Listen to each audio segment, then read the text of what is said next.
Let me first show the color of the dyes used in this tutorial. And I think my main colors will be yellow and black, or rather a mixture of them. And what if I wet one part of the silk with water and leave the other side dry? It will be interesting to see if there's a difference. Freehand silk painting is actually quite easy. I think those who are new to silk painting should try it with freehand painting to get used to your dyes or paints, whatever you use, and to feel how they flow on your silk. In general, the design of my image will be quite simple, at the same time not primitive.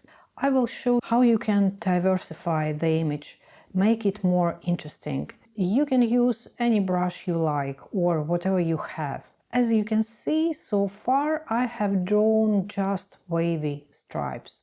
And so far they look parallel and monotonous. But what you should avoid is to keep the width of the lines the same. At this stage that's it is look like, but I'll start fixing that soon. And the second important point is that it's advisable to make sure that the stripes are divided into light and dark groups. This is to keep the image from looking flat and boring. You see, closer to the edge I make the whole corner dark, so I'm kind of anchoring the edge. This is where we should talk about composition. It's a complicated topic, but if you are interested, let me know and I'll make a video. Within the dark area, you can add even darker accents.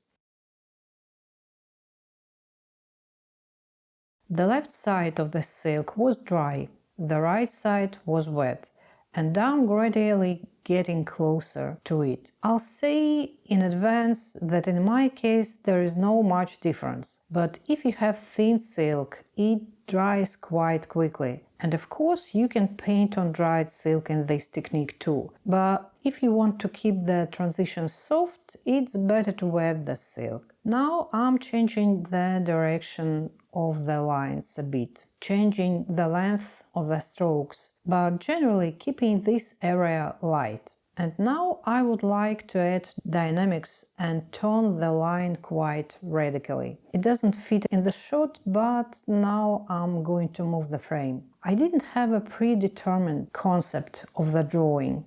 I paint as it goes.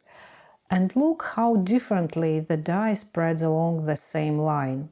Somewhere it's smooth and somewhere it's more chunky. I love all the irregular, random spreads. You see, I've pretty much eliminated green and red and use mostly yellow and black.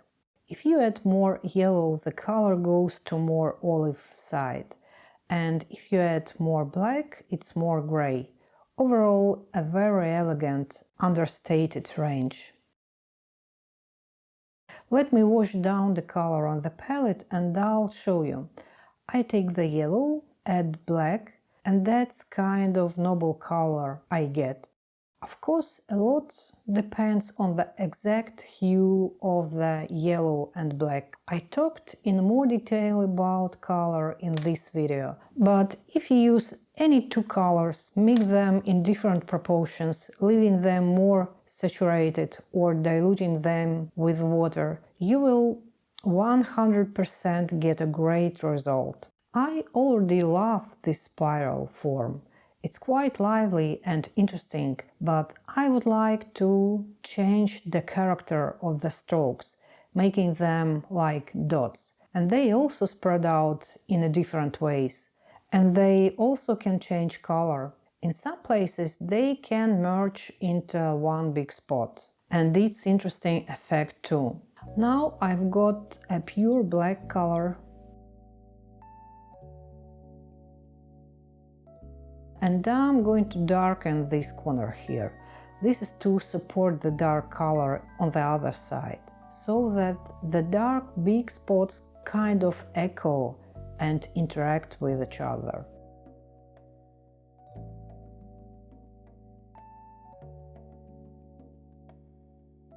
Going back to the dots, I'm going to make this whole shape made up of dots. If you are not very familiar with color, not very confident with it, then using a couple or 3 colors, mixing them in different proportions, you'll have a close, cohesive range, and you'll get a guaranteed, convincing range. The open yellow color will help to liven up and diversify this piece.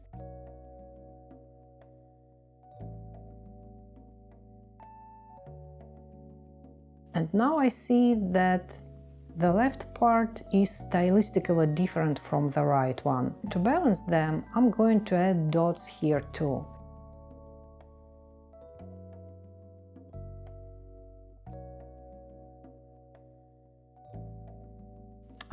The pin has come off. I definitely need to put it back in place.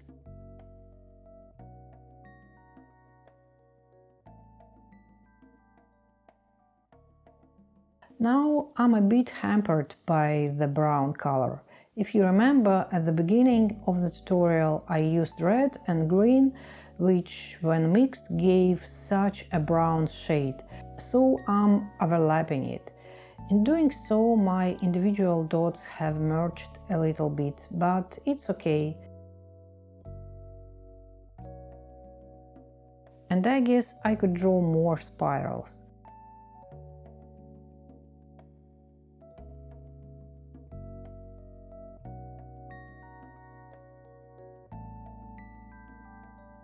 I would appreciate if you'd leave your feedback, any kind of reaction. That's important to me, and thank you if you did.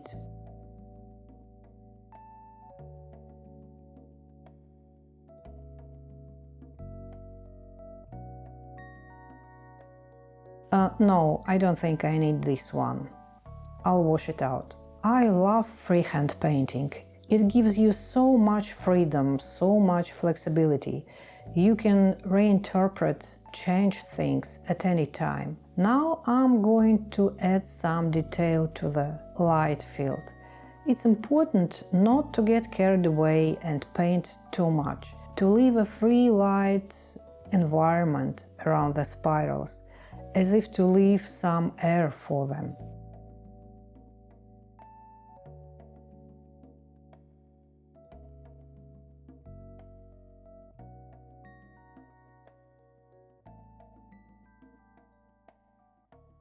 And before the colors float away too far and you want to leave everything as it is, you can dry the silk with a hairdryer. This is how dynamic yet elegant it turned out. So thanks for watching, and I'll see you in the next videos.